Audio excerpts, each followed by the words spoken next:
Hi everybody, I'm Kevin Falvey, editor-in-chief of Boating Magazine and author of Falvey's Guide to Fishing Long Island. And I'm here in my hometown, New York, New York.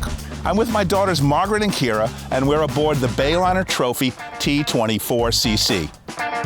These are some rough waters. It's where the Hudson meets the Atlantic Ocean, but that's also makes it a very fecund estuary, loaded with fish. It's a fluke. And today, to prove the merits of this boat, we're gonna try to catch fish in front of some of the most iconic landmarks in the world.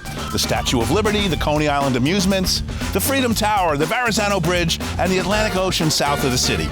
So ride along as we prove the merits of this Bayliner Trophy T24CC.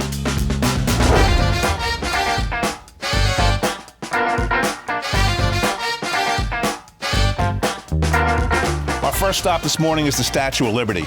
We've idled the Trophy T24C to the edge of the deep shipping channel that borders Liberty Island. Liberty Island's rocky shores are now being flooded over by the incoming tide. This, coupled with the confluence of the current from the mighty Hudson, is setting up a perfect feeding scenario for striped bass and bluefish. Of course, it's August when we're here, and it's the middle of a heat wave. These are not ideal conditions. But we're gonna try to scare some fish up, first by throwing topwater plugs, utilizing the casting platform and broad spaces of the aft cockpit of the T24CC. And additionally, we'll be using deep jigs in the depths of the channel, trying to get fish that are holding in those cool, colder depths. Let's see how we do. Here, fishy, fishy, fishy, fishy.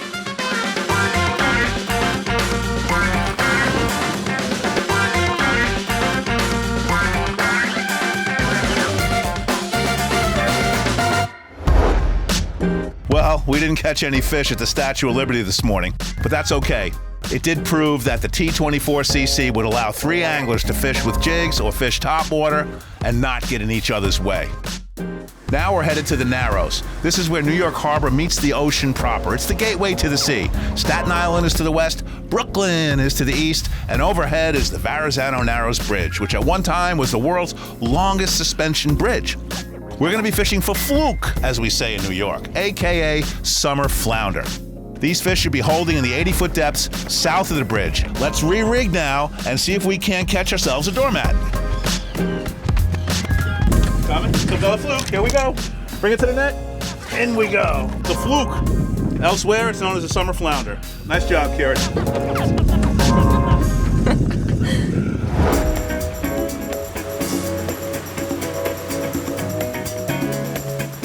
So here we are fishing the Coney Island Flats.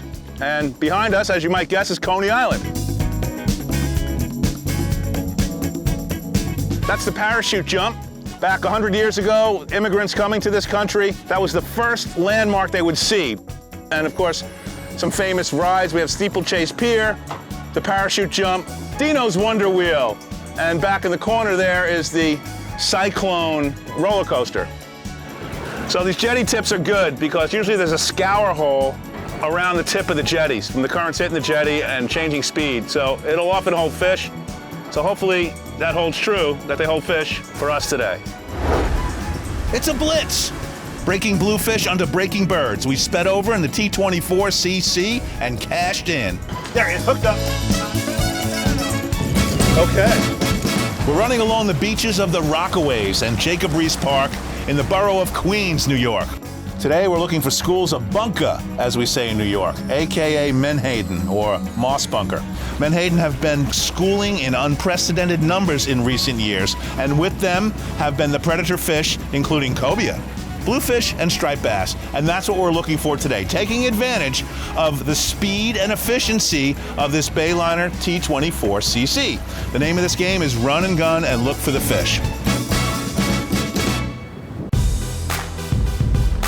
Having found a school of bunker, the girls went right to work.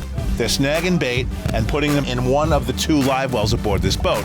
One's in the transom, it's at waist level. The other one is below the leaning post. So we've got plenty of live well capacity aboard this Bayliner. It's easy to cast from the bow, and it's easy to move fore and aft, even in the ocean. So the idea with these live bunker is this. We're gonna take them off the snag hook. We're gonna put them on another rod with a circle hook and a weight, and we're gonna drift them near to the school. Now we're gonna use the maneuverability, the quiet operation, the quiet shifting of this mercury-powered Bayliner T24CC to stay near the school by power drifting, shifting in and out of gear and staying with the school. So we've run the Bayliner T24CC offshore a bit. We're fishing one of the many artificial reefs that dot the waters south of New York City. This one happens to be comprised of defunct subway cars. How's that? We're looking for sea bass, we're looking for fluke, and we're on the drift. Now, this Bayliner T24CC is a great boat to drift from. It's got thigh-high coaming bolsters. There's a lot of space between the console and the side of the boat. There's plenty of room in the transom, plenty of room in the bow, and hopefully the fish will cooperate. That's how we do the shorties. Over the rail and in the paddle. There she goes. I'm gonna give it to you straight. We fished this boat all day long, 12 hours, from the foot of the statue out to the Atlantic Ocean. We trolled, we casted, we jigged, we live baited, we caught sea bass, we caught fluke, we caught bluefish. We saw a pod of dolphins. I mean, the boat delivered on all counts. The Bayliner Trophy T24CC rode well in the rough harbor chop of New York Harbor and in the swell of the open Atlantic. It held all our gear. It allowed us to switch techniques, tactics, and tackle at will. The Bayliner T24CC did its job, and we're itching to go out again tomorrow. For Boating Magazine, I'm Kevin Falvey.